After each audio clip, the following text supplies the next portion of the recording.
எல்லோருக்கும் வணக்கம். இது உங்கள் study with Dharshini YouTube channel. இந்த மாதிரி வீடியோவில் ஜூன் 18ஆம் தேதிக்கான கரண்ட் அஃபேர்ஸ் பார்க்க போகிறோம். Today current affairs. அதுக்கு முன்னாடி நம்ம எஸ்டர்டே கரண்ட் அஃபேர்ஸ் வந்து பார்த்துருக்க மாட்டோம். அது இந்த வீடியோக்கு அப்புறம் வரும், இல்லைன்னா நாளைக்கு அப்லோட் பண்ணுவோம். சரிங்களா? ஸோ இப்போ டுடே கரண்ட் அஃபேர்ஸ் பார்க்கறதுக்கு முன்னாடி திருக்குறள் பார்த்துட்டு ஸ்டார்ட் பண்ணலாம். அரண் வலியுறுத்தல் அந்த அதிகாரத்துலேருந்து பார்க்குறோம். கவனிங்க. அறத்து நூங்கு ஆக்கமும் இல்லை, அதனை மறத்தலின் ஊங்கில்லை கேடு. அதாவது இப்போ அறத்து நூங்கு அப்படின்னு சொல்றாங்கன்னா, அறத்தை விட நீங்க அறத்தை ஃபாலோ பண்றதுனால கிடைக்கக்கூடிய ஆக்கமும் இல்லை. உங்களுக்கு இப்போ ஒரு விஷயம் நல் வழியில நீங்க அறநெறியோட நடந்துக்கிறீங்க அப்படின்னா அதனால வரக்கூடிய ஆக்கம் அப்படிங்கிறது நல்ல விஷயங்கள், செல்வம் எதுவா இருந்தாலும் சரி, அது மற்ற விஷயத்தை விட அறநெறியை ஃபாலோ பண்ணும்போது உங்களுக்கு அதிகமாக கிடைக்கும். ஸோ அறத்தினவங்க ஆக்கமும் இல்லை, அறத்தை ஃபாலோ பண்ணுறதுனால உங்களுக்கு கிடைக்கக்கூடிய விஷயம் அதிகம், அதை விட வேற எந்த இடத்துலையும் உங்களுக்கு அந்த அளவுக்கு ஆக்கம் கிடைக்காது அப்படின்னு சொல்றாங்க. அதே மாதிரி அதனை மறத்தலின் ஓங்கில்லை கேடு, அதை மறக்கிறத விட ஒரு கேடான விஷயம் வேற எதுவும் கிடையாது அப்படின்னு சொல்றாங்க. அதாவது நீங்க அறத்தை ஃபாலோ பண்ணாம அதை மறக்கிறீங்க அப்படின்னா அதை விட தீங்கு விளைவிக்கக்கூடிய ஒரு செயல் அப்படிங்கிறது வேற எதுவும் கிடையாது அப்படின்னு சொல்லி திருவள்ளுவர் சொல்றாங்க. அறத்தை விட ஆக்கத்தை தரக்கூடியது ஒண்ணு கிடையாது. அதே மாதிரி அதை மறக்கிறதுனால ஏற்படக்கூடிய தீமையை விட வேற எங்கேயுமே கிடைக்காது. அந்த அளவுக்கு கேடானது நீங்க அறத்தை மறக்கிறீங்க அப்படின்னா. Today current affairs. National topic. FY27 அதாவது 2026-27 நிதியாண்டுக்குள் இந்தியா CNG மற்றும் PNGயில் எத்தனை சதவீத CPG கலப்பை இலக்காக கொண்டுள்ளது? CNGனா என்ன? கம்ப்ரஸ்டு நேச்சுரல் கேஸ், அதாவது அமுக்கி வைக்கப்பட்ட நேச்சுரல் இயற்கை எரிவாயு. மோஸ்ட்லி பார்த்தீங்கன்னா மீத்தேன் தான் அதிகமாக இருக்கும் CNGல. அதே மாதிரி தான் PNG. இந்த CNGங்கிறது அமுக்கி வைக்கப்பட்ட நேச்சுரல் கேஸ்ன்னு சொல்லி பார்க்குறோம். PNG அப்படின்னா பைப் வழியாக அனுப்புவாங்க. ஸோ சமையலுக்குலாம் பார்த்தீங்கன்னா பைப்டு நேச்சுரல் கேஸ் வந்து வீடுகளுக்கே வந்து பைப் கனெக்ஷன் கொடுத்துருப்பாங்க. CNG அப்படிங்கிறது வாகனங்கள்ல வந்து யூஸ் பண்ணக்கூடிய எரிபொருளா யூஸ் பண்ணக்கூடியது CNG. இப்போ CNGலையும் PNGலையும் இப்போ CPG கம்ப்ரஸ்டு பயோகேஸ் அமுக்கி வைக்கப்பட்ட உயிரி எரிவாயுவை கலக்குறாங்க. இப்ப எப்படி பெட்ரோல்ல எத்தனால் கலக்குறாங்க, அந்த மாதிரி CNGலையும் PNGலையும் இப்ப கம்ப்ரஸ்டு பயோகேஸ் வந்து கலக்குறாங்க. அது இப்போ வரைக்கும் 2% இருக்கு. அதை இந்த 2026-27 நிதியாண்டுல 3% இன்க்ரீஸ் பண்ணணும்னு சொல்லிட்டு டார்கெட் இருக்கு. ஸோ இந்த நிதியாண்டுக்குள்ள 3% இப்போ compressed natural gas, compressed biogas அமைக்க வைக்கப்பட்ட உயிரி எரிவாயு வந்து எதுல கலக்க போறாங்க அப்படின்னா CNGலையும் PNGலையும், கம்ப்ரஸ் நேச்சுரல் கேஸ்லையும் பைப்டு நேச்சுரல் கேஸ்லையும். CPG அப்படின்னா வேளாண் கழிவுகள், அப்புறம் கால்நடை சாணம், உணவு கழிவுகள், அதன் மூலமாக உருவாக்கக்கூடியதான் இந்த CPG பயோகேஸ், கம்ப்ரஸ்டு பயோகேஸ் அப்படிங்கிறது. ஸோ இயற்கை எரிவாயுக்கு மாற்றாக இதை நம்ம பயன்படுத்தலாம். இது ஒரு புதுப்பிக்கத்தக்க எரிவாயு, அதாவது ரினியூவபிள் எனர்ஜி இந்த CPGங்கிறது. அடுத்து national current affairs. India England இடையே வர்த்தக ஒப்பந்தம் எப்போது அமல்படுத்தப்பட உள்ளது? ஸோ ஆன்சர் வந்து ஜூலை 15, வர ஜூலை 15ஆம் தேதி இந்தியாவுக்கும் பிரிட்டனுக்கும் இடையிலான அந்த ஃப்ரீ ட்ரேட் அக்ரிமெண்ட் சைன் பண்ணியிருப்பாங்க இல்லையா, தடையற்ற வர்த்தக ஒப்பந்தம், அது வந்து அமலுக்கு வருவதா சொல்லியிருக்காங்க. ஸோ பிரிட்டனுடைய பிரதமர் கியர் ஸ்டார்மர், நம்ம இந்தியாவுடைய பிரதமர் நரேந்திர மோடி அவர்கள். ஸோ பிரிட்டனுக்கு இந்தியாவுக்கு சைன் ஆன அந்த ஃப்ரீ ட்ரேட் அக்ரிமெண்ட்ங்கிறது 15th ஜூலைல வந்து அமலுக்கு வரும் அப்படின்னு சொல்லிட்டு தெரிவிச்சிருக்காங்க. இதனால இந்தியாவுடைய பொருட்களுக்கு பிரிட்டன்ல பாத்தீங்கன்னா 90% அப்படிங்கிறது டாக்ஸ் ஃப்ரீ, வரி விலக்கு அப்படிங்கிறது வழங்கப்படுது. ஸோ இது வந்து எப்போ சைன் ஆனிச்சு இந்த ஃப்ரீ ட்ரேட் அக்ரிமெண்ட் அப்படின்னா போன வருஷம் ஜூலைல சைன் ஆனிச்சு. இந்த வருஷம் ஜூலை 15ல வந்து இது அமலுக்கு வருது. ஸோ 99%, நான் 90 சொல்றேன். யூகே அந்த பிரிட்டன்ல 99% பொருட்களுக்கு வந்து வரிச்சலுகை, இந்தியாவிலேருந்து போகக்கூடிய பொருட்களுக்கு வந்து வரிச்சலுகை அப்படிங்கிறது இருக்கும். அதே மாதிரி பிரிட்டனோட மேற்கொள்ளப்பட்ட சமூக பாதுகாப்புக்கான ஒப்பந்தமும் இந்த ஜூலை 15 முதல் அமலுக்கு வருது அப்படின்னு சொல்லி தெரிவிச்சிருக்காங்க.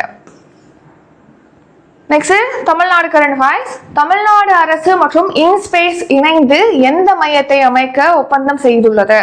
ஸோ இப்போ space vehicle common technical facility, விண்வெளி வாகன பொது தொழில்நுட்ப வசதியை வந்து அமைக்க போறாங்க. ஸோ இதுக்காக இன்ஸ்பேஸ் நிறுவனத்தோட தமிழ்நாடு கவர்மெண்ட் இப்போ அக்ரிமெண்ட் வந்து சைன் பண்ணியிருக்காங்க. ஸோ அந்த சைன் ஆன அந்த ஒப்பந்தம் இருக்கு இல்லையா, அந்த தான் பார்க்குறீங்க இந்த பிக்சர்ல. ஸோ இன்ஸ்பேஸ் அப்படிங்கிறதுனா பிரைவேட் கம்பெனிஸும் விண்வெளி துறையில வந்து ஈடுபடலாம், அதுக்கான அனுமதிகளை வழங்கும் வகையில் இந்த இன்ஸ்பேஸ் நிறுவனம் 2020ஆம் ஆண்டு தொடங்கப்பட்டது. இப்போ இந்த இன்ஸ்பேஸ் நிறுவனத்துக்கும் தமிழ்நாடு கவர்மெண்ட்டுக்கும் இடையே தான் இந்த ஒப்பந்தம் அப்படிங்கிறது சைன் ஆயிருக்கு. எதுக்காக அப்படின்னா இப்போ ஏவுகணைகள், பாகங்கள், இந்த மாதிரி விண்வெளி சம்பந்தமான பொருட்கள்லாம், இயந்திரங்கள்லாம் இருக்கு இல்லையா, அதெல்லாம் இங்கே டெஸ்ட் பண்ணலாம் அப்படின்னு சொல்லிட்டு அந்த ஃபெசிலிட்டியோட இந்த மையமானது அமைக்கிறாங்க. விண்வெளி வாகனங்கள் பொது தொழில்நுட்ப வசதி மையம் எங்க அமைக்கிறாங்க அப்படின்னா நம்ம தமிழ்நாட்டுல குலசேகரப்பட்டினம், தூத்துக்குடியில இப்ப குலசேகரப்பட்டினத்துல ஏவுதளம், ராக்கெட் லான்ச்சர் அப்படிங்கறது அமைக்கிறாங்க இல்லையா, அந்த ஏவுதளத்துக்கு பக்கத்திலே தான் இந்த வசதி வந்து அமைக்கப்படும். இந்த மையமானது, தொழில்நுட்ப வசதி மையமானது அமைக்கப்படும் சொல்லியிருக்காங்க. இன்ஸ்பேஸ்ங்கிறது இந்திய அரசுடைய விண்வெளி துறையில தனியார் நிறுவனங்களுடைய பங்களிப்பை ஊக்குவிச்சு அதுக்கு அனுமதி வழங்குவதற்காக தொடங்கப்பட்ட அமைப்பு. 2020 லான்ச் பண்ணிருப்பாங்க. ஹெட் குவார்ட்டர் குஜராத்ல உள்ள அகமதாபாத்ல இருக்கு. எந்த டிபார்ட்மெண்ட் கீழே இது செயல்படுது அப்படின்னா விண்வெளி துறையின் கீழ், டிபார்ட்மெண்ட் ஆஃப் ஸ்பேஸ், விண்வெளி துறையின் கீழ் இது செயல்படுது. Next Tamil Nadu current affairs. Hyundai கப்பல் கட்டுமான திட்டம் எங்கு நிறுவப்பட உள்ளது? ஸோ தூத்துக்குடியில, தமிழ்நாட்டில் பார்த்தீங்கன்னா தூத்துக்குடியில ஹியூண்டாய் கப்பல் கட்டும் நிறுவனமானது நிறுவ போறாங்க, அந்த தளமானது. ஸோ அதுக்காக இப்போ அக்ரிமெண்ட் அப்படிங்கிறது சைனா இருக்கு. 15,000 பேருக்கு வந்து இந்த திட்டத்தின் கீழ் வேலை வாய்ப்பானது கிடைக்கும்னு சொல்லியிருக்காங்க. ஸோ எங்க இந்த கப்பல் கட்டுமான தளத்தை வந்து அமைக்க போறாங்க அப்படின்னா தூத்துக்குடியில அமைக்க போறாங்க. எந்த நிறுவனம் அப்படின்னா ஹியூண்டாய் நிறுவனம் தான் அமைக்கிறாங்க. ஸோ எவ்வளவு முதலீடு செய்யறாங்க அப்படின்னா 38,000 கோடி முதலீட்டுல இந்த கப்பல் கட்டுமான திட்டம் அப்படிங்கிறது செயல்படுத்த போறாங்க. 15,000 பேருக்கு வேலை வாய்ப்பானது கிடைக்கும். Next state scheme. திரிபுராவின் எந்த பாரம்பரிய இசைக்கருவிக்கு GI டேக் வழங்கப்பட்டுள்ளது? ஸோ ஆன்சர் வந்து சரிந்தா. ஸோ இப்போ திரிபுராவுடைய சரிந்தா அப்படிங்கிற ஒரு இசைக்கருவிக்கு GI டேக் வந்து கொடுத்துருக்காங்க. ஜியோகிராபிக்கல் இண்டிகேஷன் அப்படிங்கிற ஒரு அங்கீகாரம், புவிசார் குறியீடு அப்படிங்கிற அங்கீகாரம் கொடுத்துருக்காங்க. புவிசார் குறியீடுனா என்னன்னு பார்த்துருப்போம். நம்ம ஒரு குறிப்பிட்ட இடத்துல பர்டிகுலர் பிளேஸ்ல மட்டும்தான் கிடைக்கும், அல்லது அங்கே மட்டும்தான் தயாரிக்கப்படும், அந்த மாதிரியான அங்கே மட்டும்தான் விளைவிக்கப்படும், அந்த மாதிரியான பொருட்களுக்கு, அதுவும் தனித்துவமான பொருளா இருக்கணும், தரமான பொருளா இருக்கணும், அப்படிப்பட்ட பொருட்களுக்கு வந்து இந்த GI டேக் அப்படிங்கிறது கொடுக்குறாங்க. ஸோ இப்போ திரிபுரா மாநிலத்துடைய சரிந்தா அப்படிங்கிற இசைக்கருவிக்கு புவிசார் குறியீடு அப்படிங்கிறது வழங்கப்பட்டிருக்கு. ஸோ இது திரிபுராலேருந்து GI டேக்கை பெற்ற 4வது பொருள். ஸோ நம்ம இந்தியாவிலே வந்து அதிகமான GI டேக் பெற்ற மாநிலம் இது. எந்த மாநிலத்துடைய பொருட்களுக்கு அதிகமாக வந்து GI டேக் கொடுத்துருக்காங்க? இதுக்கான ஆன்சரை கமெண்ட் பண்ணிருங்க. இது ஒரே மரத்துண்ல செஞ்சிருக்காங்க, விலங்குகளுடைய தோலை வச்சு இதை போர்த்திருப்பதா சொல்லியிருக்காங்க இந்த சரிந்தா அப்படிங்கிற இசைக்கருவி. திரிபுரால பழங்குடியின சமூகங்களுடைய நாட்டுப்புற இசை, அந்த பண்பாட்டு இசையிலலாம் இந்த சரிந்தா அப்படிங்கிற இசைக்கருவி பயன்படுத்தப்படுது. ஸோ இது திரிபுராவுடைய 4வது GI டேக் பெற்ற பொருள் அப்படின்னு சொல்லி பார்க்கணும் இல்லையா. இதுக்கு முன்னாடி குயின் அன்னாசி, அப்புறம் ரிஷா அல்லது பச்ரா ஆடை, அப்புறம் மாதாபரி பெடா, இது 3க்கும் வந்து ஜியோகிராபிக்கல் இண்டிகேஷன் டேக் வந்து கொடுத்துருக்காங்க. இப்போ 4வதா இந்த சரிந்தா அப்படிங்கிற இசைக்கருவிக்கு கொடுத்துருக்காங்க. Next national. அமெரிக்கா ஈரான் ஒப்பந்தப்படி ஈரானின் அணுசக்தி உறுதிமொழிகளை கண்காணிக்கும் சர்வதேச அமைப்பு எது? Answer IAEA, international atomic energy agency, அதாவது சர்வதேச அணுசக்தி முகமை தான் இதை கண்காணிக்கும் அப்படின்னு சொல்லிட்டு அந்த ஒப்பந்தத்துல ஒரு அம்சமா இது இடம்பெற்றிருக்கு. இப்போ அமெரிக்காவுக்கும் ஈரானுக்கும் இடையே இந்த போர் நிறுத்த ஒப்பந்தம் அப்படிங்கிறது இப்போ சைன் ஆக போகுதுன்னு சொல்லி பார்த்திருந்தோம். சுவிட்சர்லாந்துல பாகிஸ்தானுடைய மத்தியஸ்தன் மூலமா இது சைன் ஆகும்னு பார்த்தோம். வெள்ளிக்கிழமை சைன் ஆகும்னு சொன்னாங்க. அதுக்கு முதல் நாளே வந்து இதை சைன் பண்ணியிருக்காங்க. G7 மாநாட்டுக்காக பிரான்ஸுக்கு டொனால்ட் ட்ரம்ப் வந்து போயிருக்கப்போ. ஸோ அமெரிக்கா ஈரான் இடையே வந்து போரை முடிவுக்கு கொண்டு வரக்கூடிய 14 அம்சங்களை கொண்ட அந்த அமைதி ஒப்பந்தம் அப்படிங்கிறது சைன் ஆயிருக்கு. ஸோ பிரான்ஸ்லேயே பார்த்தீங்கன்னா அந்த G7 மாநாடுக்கு போன டைம்லே பிரான்ஸுடைய அதிபருடைய முன்னிலையிலே வந்து இது சைன் பண்ணியிருக்காங்க. 14 அம்சங்கள் கொண்டது டொனால்ட் ட்ரம்ப் சைன் பண்ணியிருக்காங்க.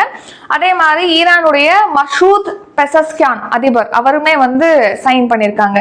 ஸோ அதன்படி இந்த அமைதி ஒப்பந்தம் அப்படிங்கிறது அமலுக்கு வந்திருக்கு. ஸோ அடுத்த கட்ட விரிவான அமைதி பேச்சுவார்த்தைகள் அப்படிங்கிறது சுவிட்சர்லாந்துல பர்கென்ஸ்டாக்ல நடைபெறும் அப்படின்னு சொல்லி தெரிவிக்கப்பட்டிருந்தது. அடுத்து ஒப்பந்தத்துடைய 14 அம்சங்கள்ல ஒரு சில அம்சங்கள் வந்து நம்ம பார்க்கிறோம்.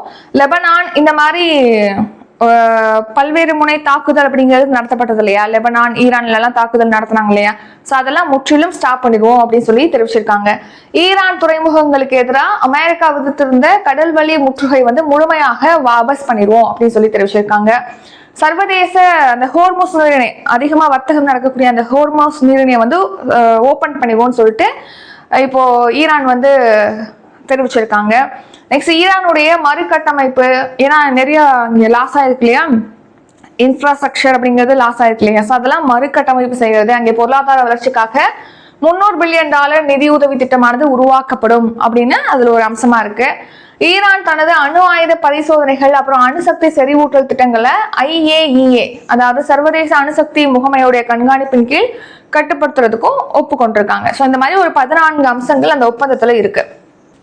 Next national. India, Saudi Arabia, Israel, மத்திய கிழக்கு நாடுகள் மற்றும் ஐரோப்பாவுக்கு இடையிலான வர்த்தக மற்றும் இணைப்பை மேம்படுத்த இந்த திட்டம் அறிவிக்கப்பட்டது. Answer India, Middle East, Europe economic corridor. அதாவது இந்தியா மற்றும் மத்திய கிழக்கு ஐரோப்பிய பொருளாதார வழித்தட திட்டம், இதை ஷார்ட்டா IMEC திட்டம் அப்படின்னு சொல்லுவோம். ஸோ இது 2023 18வது G20 உச்சி மாநாடு அப்படிங்கிறது நம்ம டெல்லியில நடந்திருக்கும்.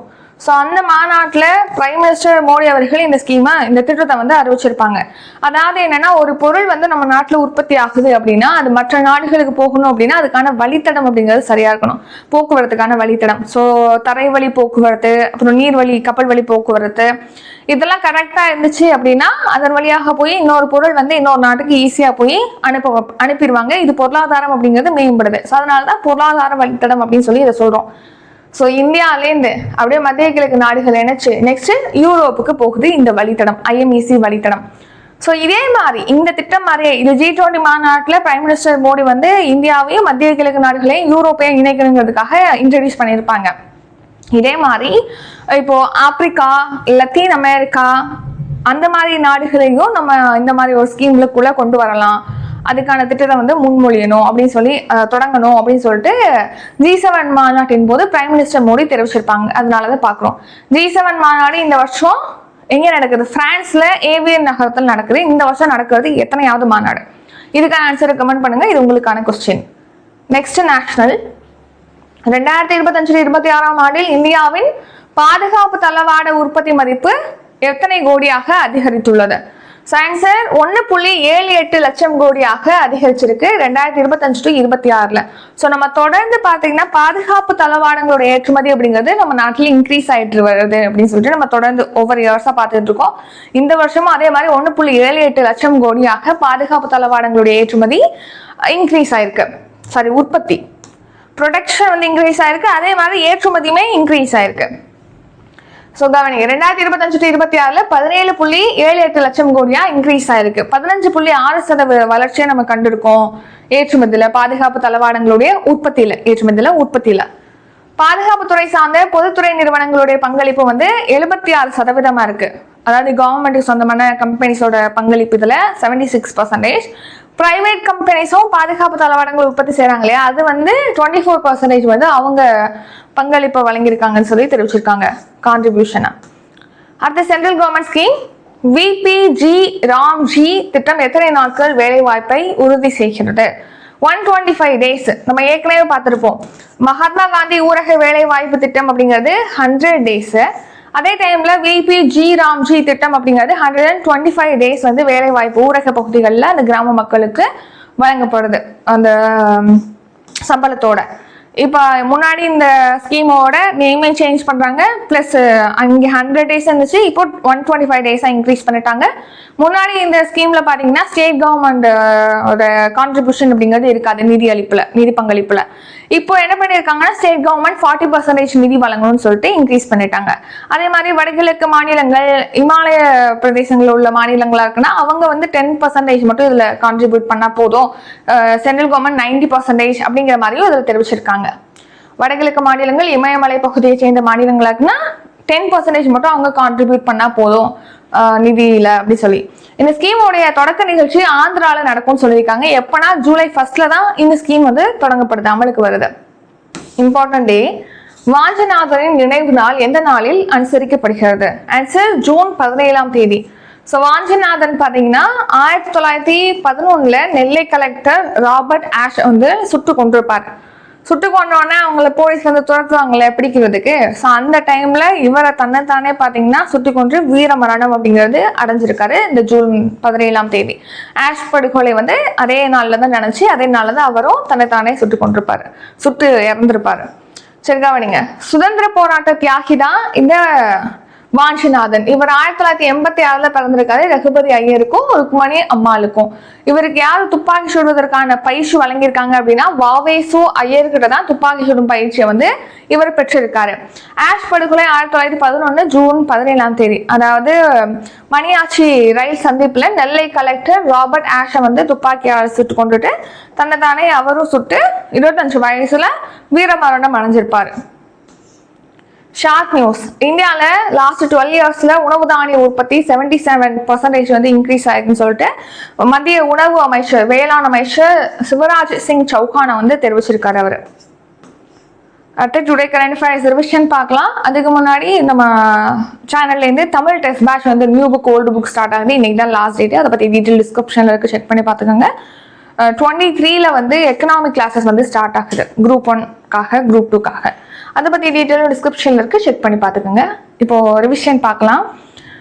2026-27 நிதியாண்டுக்குள் இந்தியா கம்ப்ரஸ்டு நேச்சுரல் கேஸ் மற்றும் பைப்டு நேச்சுரல் கேஸில் எத்தனை சதவீத கம்ப்ரஸ்ட் பயோகேஸை கலப்பு செய்ய இலக்கு நிர்ணயித்துள்ளது? ஆன்சர் 3%. இந்தியா இங்கிலாந்து இடையேயான வர்த்தக ஒப்பந்தம் எப்போது அமலுக்கு வருகிறது? ஆன்சர் ஜூலை 15. தமிழ்நாடு அரசு மற்றும் இன்ஸ்பேஸ் இணைந்து எந்த மையத்தை அமைக்க ஒப்பந்தம் செய்துள்ளது? Answer space vehicle common technical facility. Hyundai கப்பல் கட்டுமான திட்டம் எங்கு தொடங்கப்பட உள்ளது? ஆன்சர் தூத்துக்குடி. திரிபுராவின் எந்த பாரம்பரிய இசைக்கருவிக்கு புவிசார் குறியீடு வழங்கப்பட்டுள்ளது? ஆன்சர் சரிந்தா. அமெரிக்கா ஈரான் ஒப்பந்தத்தின்படி ஈரானின் அணுசக்தி உறுதிமொழிகளை கண்காணிக்கும் சர்வதேச அமைப்பு எது? Answer international atomic energy agency, சர்வதேச அணுசக்தி முகமை. இந்தியா, சவுதி அரேபியா, இஸ்ரேல், மத்திய கிழக்கு நாடுகள் மற்றும் ஐரோப்பாவுக்கு இடையிலான வர்த்தக மற்றும் இணைப்பை மேம்படுத்த எந்த திட்டம் அறிவிக்கப்பட்டது? IMEC, அதாவது இந்தியா மத்திய கிழக்கு ஐரோப்பா வழித்தட திட்டம், பொருளாதார வழித்தட திட்டம். 2025-26 ஆண்டில் இந்தியாவின் பாதுகாப்பு தளவாட உற்பத்தி மதிப்பு எவ்வளவாக உள்ளது? 1.78 லட்சம் கோடி. VPG ராம்ஜி திட்டம் எத்தனை நாட்கள் வேலை வாய்ப்பை உறுதி செய்கிறது? Answer 125 days. வாஞ்சிநாதனின் நினைவு நாள் எந்த நாளில் அனுசரிக்கப்படுகிறது? ஆன்சர் ஜூன் 17 வந்து நம்ம அனுசரிக்கிறோம். இத்துடன் இன்றைக்கான கரண்ட் அஃபேர்ஸ் வீடியோ நிறைவடைகிறது. இந்த வீடியோ உங்களுக்கு பிடிச்சிருந்தா லைக் பண்ணுங்க, ஷேர் பண்ணுங்க. நம்ம சேனலை நீங்க இன்னும் சப்ஸ்கிரைப் பண்ணலன்னா மறக்காம சப்ஸ்கிரைப் பண்ணிக்கோங்க. நன்றி, வணக்கம்.